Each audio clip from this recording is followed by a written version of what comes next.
Hello guys, David here and welcome back to another video, another one on behalf of the FM network.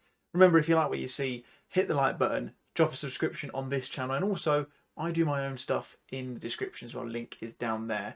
We're back with episode number 2 of FM21's Back to Basics series. In this one, we're going to tackle what to do when you've got your foot in that virtual door.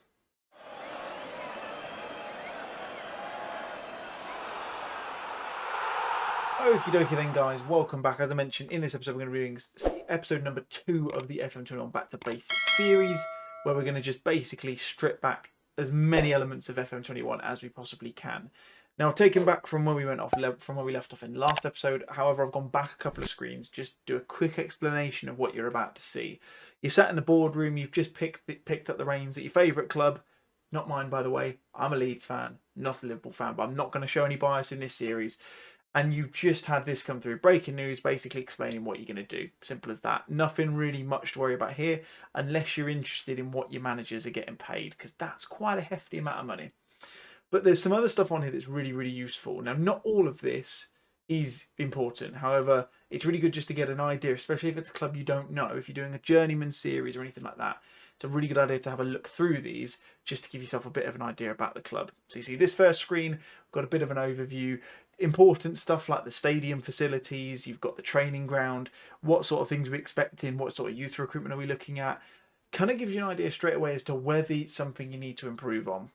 What happened in the upcoming season, what happened last year, and something that's not massively important, but I quite like to have a look at it, your club background. It's also going to tell you who your director of football is if you've got one, and who your assistant manager is, again, if you've got one as well. Next screen we're going to see is the team report for the best 11s. It's come straight from the assistant manager.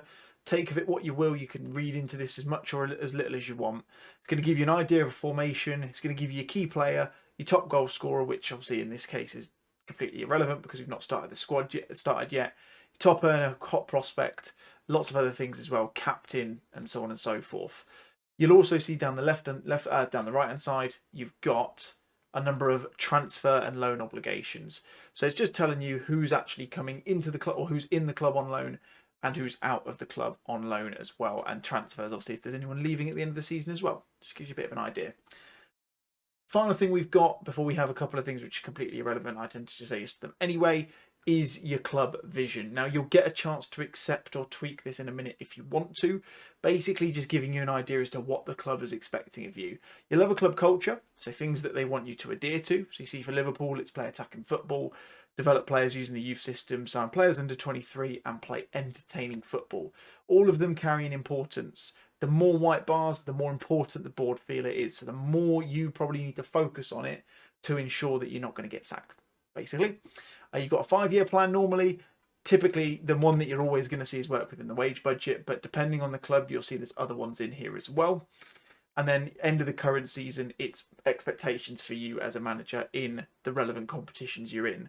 As you continue through there, you see the 5-year plan becomes a bit less in depth.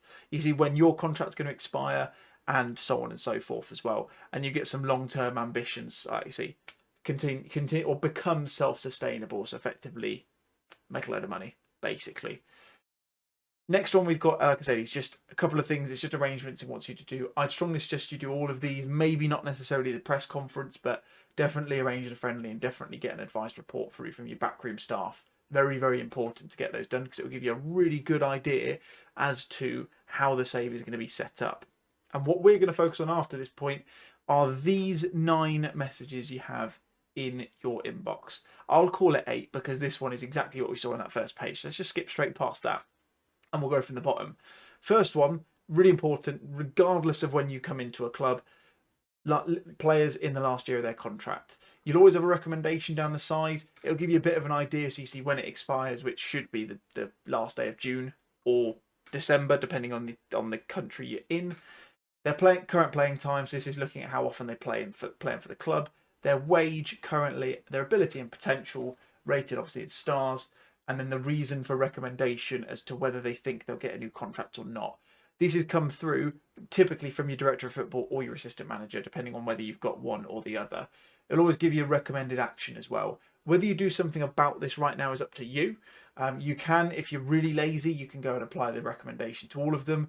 My suggestion, look at the ones you know are going to be most important. So I'm looking at Wijnaldum and Karius in this example. I probably wouldn't want to do anything with Karius because we know he's liable to a mistake every now and again. But I'd probably, if I could, want to try and sign a new contract for Gini Wijnaldum. However, suggesting there's not much interest, so play that by ear. But definitely go and have a look at that. Next one, we've got tactical direction. I'm not going to go into tactics on this video, but if you do click on create tactic now, it's going to take you into the tactics screen where you can go and set that up. As you can see, it's giving you an idea as to what you're going to want to do. You've got the tactical style, which is looking at the mentality and the instructions that you want to place upon your team, so how you want them to play. Put out a formation, so how do you want them lining up on the pitch, and then you give your players roles to suit the way they play best. Are they a playmaker? Are they an out-and-out centre forward? Are they a cutting inside forward, or are they a winger? That sort of stuff. Again, when you click on that, it will take you into it, but we'll leave that for another episode. As I mentioned before, here's your club vision, as I mentioned, so you can actually negotiate this if you want to.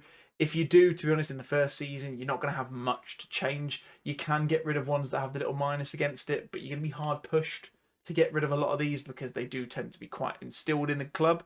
And you can add in competition expectations if you want. I'd probably suggest you stay clear of them because you don't want to set yourself up for a failure too early, especially when you've just got your foot in the door. So click confirm, hit next.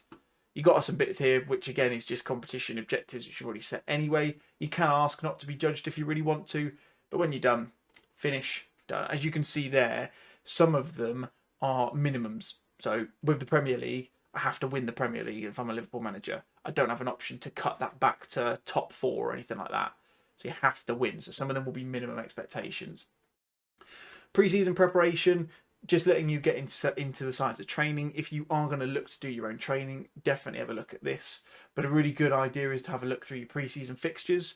If you want to change these, you're more than welcome to. You can go and arrange friendlies yourself if you want, and you can go and change them around as well. But again, you can set an initial pre-season schedule which will adapt the impact you have on here. So you see we're doing a tactical one, therefore we're going to boost primarily tactical familiarity.